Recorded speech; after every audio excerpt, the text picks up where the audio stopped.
La artrología es la ciencia que estudia las articulaciones. Artro, articulaciones, logía, ciencia. ¿Qué son las articulaciones? Son un conjunto de partes blandas o duras que van a unir a dos huesos vecinos. Poseen cartílago articular, que es un tipo de cartílago hialino. Este cartílago hialino es el cartílago translúcido que tiene color gris azulado. Es el que más abunda en nuestro cuerpo y se puede encontrar en diversos lugares como nariz, laringe, costillas, entre otros. Está formado por células que se llaman condrocitos y tiene funciones de amortiguación en caso de que haya una sobrecarga y desplazamiento de las superficies óseas durante el movimiento. No va a estar ni irrigado ni nervado y no se va a regenerar.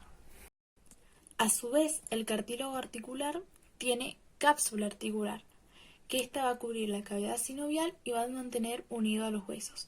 A su vez, la cápsula articular va a poseer una capa externa fibrosa que está formada por tejido conectivo, que va a ser fibroso y va a estar adherida al periósteo, que esta era la capa externa, como una pielcita que recubría al hueso y le otorgaba el dolor y la nutrición al mismo. Y también va a tener una capa interna que va a ser serosa o sinovial, que es muy fina y está adherida a la capa externa fibrosa. Y esta va a producir el líquido sinovial.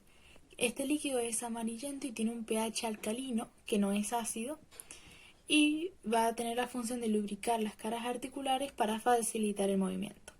Las articulaciones están compuestas por una cápsula articular, que como ya dijimos tiene capa externa fibrosa y una interna rica en estrato sinovial, o sea, líquido sinovial. También va a poseer cartílago articular, una membrana sinovial y una cavidad articular con el líquido sinovial.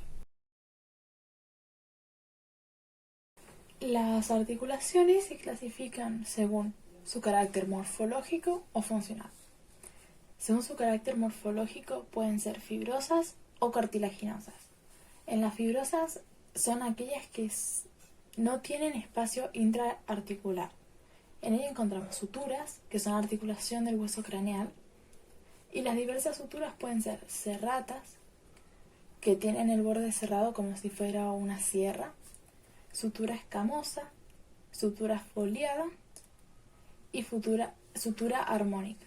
La escamosa en forma de escama, foliada en forma de hojas y armónica unión derecha, que son los huesos de la nariz.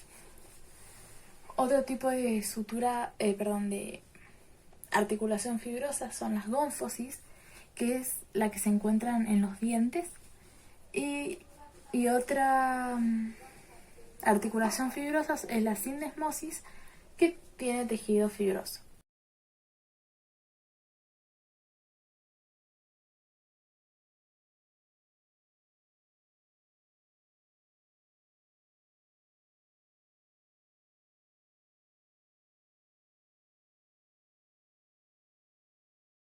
Y luego tenemos las articulaciones de carácter funcional, que se clasifican según el tipo de movimiento permitido.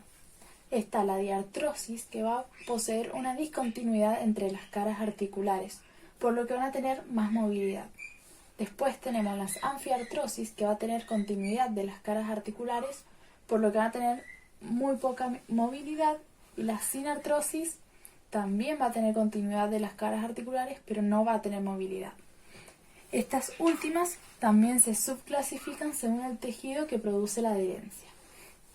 La sindesmosis va a tener tejido fibroso, la sincondrosis, tejido cartilaginoso, y la sinostosis, tejido óseo.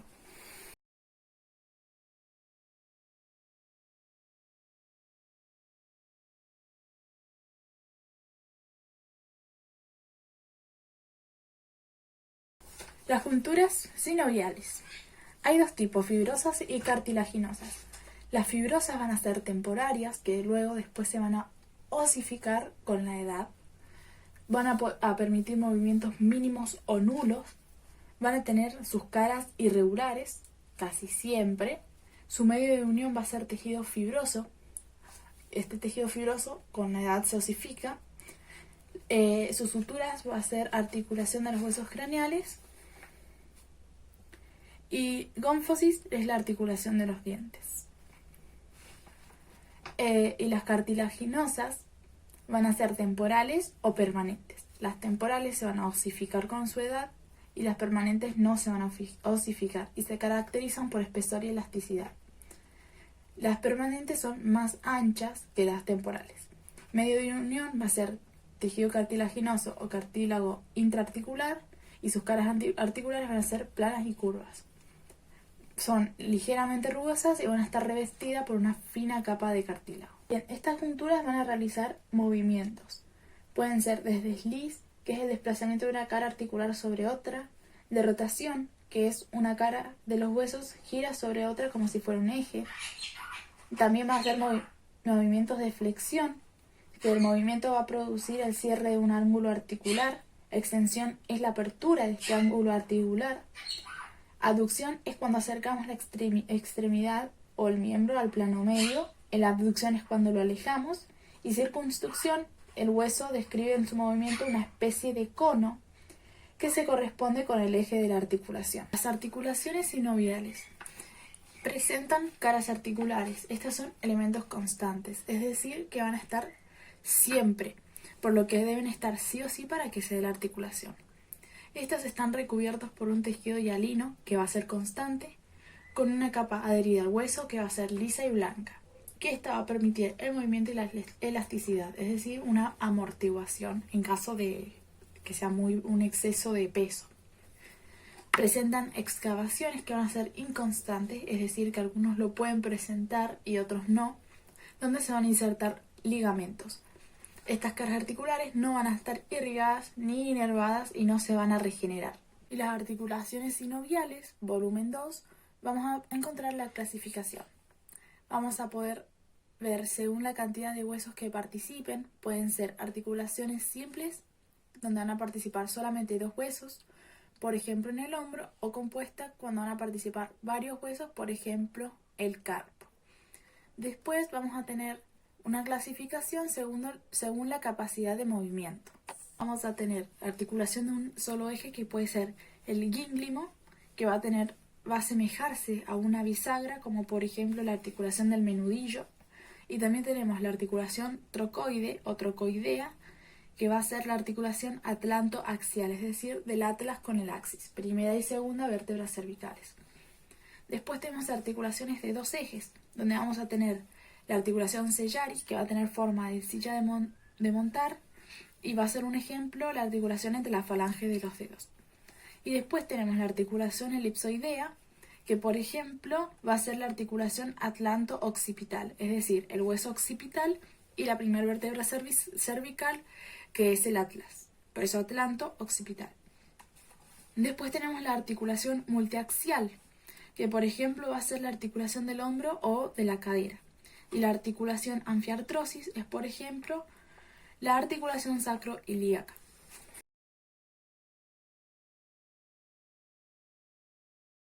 Finalmente encontramos la clasificación por la forma de superficies articulares y movimientos.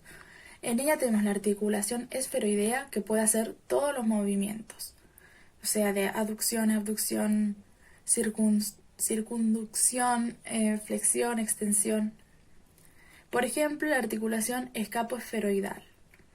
Después tenemos la articulación tróclea o gínglimo perfecto, que va a permitir los movimientos de flexión y extensión, como por ejemplo el codo. También tenemos la articulación condilar o gínglimo imperfecto, que va a permitir los movimientos de flexión, extensión, rotación, aducción y abducción, por ejemplo la rodilla. También tenemos la articulación trocoidea o gínglimo lateral, que esta va a permitir movimientos de rotación, como por ejemplo la articulación atlanto-axial.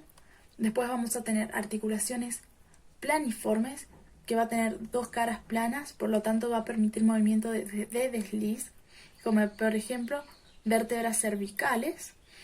Y por último tenemos la articulación sellaris, que va a permitir los movimientos de rotación, como por ejemplo la falange de los dedos. Existen casos en que las caras articulares no se corresponden entre sí, entonces van a necesitar cartílagos complementarios, que estos van a ayudar a que la articulación sea firme. Estos van a ser elementos inconstantes, es decir, que a veces la vamos a necesitar en caso de que las caras articulares no se correspondan entre sí, pero cuando estas sí se correspondan, no vamos a necesitar cartílagos complementarios. Por eso son inconstantes. Hay dos tipos de cartílagos complementarios: los cartílagos marginales o los labios genoidales, que son engrosamientos del borde de la cavidad articular que van a aumentar la profundidad. Y después están los fibrocartílagos interarticulares, que son piezas complementarias dentro de la misma articulación. Pueden ser redondas, que van a ser los discos, o en forma de media luna, que son los meniscos. Y por último tenemos los ligamentos, que estos mantienen unidas a todas las articulaciones. Se pueden clasificar según las posiciones periféricas o interarticulares. Las periféricas se encuentran por fuera de las articulaciones y las interarticulares por dentro de la cavidad articular. También se clasifican según su forma: funiculares, que parece una cinta, o capsulares o membranosos en forma de membrana, que esta es más ancha y más gruesa que una cinta. Y según su estructura pueden ser blancos, formados de tejido conjuntivo fibroso, van a tener un color blanquecino y no van a ser tan extensibles. Y los amarillos están formados por tejido conjuntivo elástico, que también son llamados interarticulares. Estos van a cubrir los espacios entre las articulaciones.